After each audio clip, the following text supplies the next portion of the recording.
Right? So there is something called as mismatcher and matcher.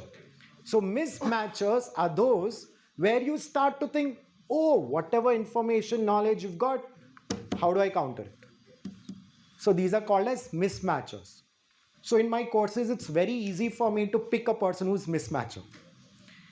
I say a point, they are already thinking how to counter me. This point, it can't be used in my work. They're already thinking, oh, this point, I can't use it when I'm communicating with XYZ person. I said, obviously, you can't. So they were playing a mismatcher. Whereas matchers are those who will tend to agree more so. Now, I'm not saying don't be a mismatcher in your life. No. What I mean is there are certain professions, for example, lawyers. You have to be a mismatcher where you need to find out the flaws. Which other profession you need to find out flaws?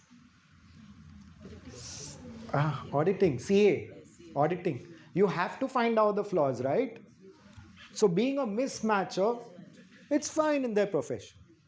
But what if at home they are CA, they are lawyer, at home also there's any point, let's go for this place, let's go for this movie. Yes, but over there, look at the weather. Yes, but blah blah blah. And the family members like, there's no point planning with him. Every time he has a counter for me, just forget it. We are not going anywhere. So be aware when you're being a matcher and when you're being a mismatcher, it should be out of choice. It should not be by default always being a mismatcher. By default always being a matcher. No, it should be out of choice when you can play a matcher, when you can play a mismatcher. Make sense?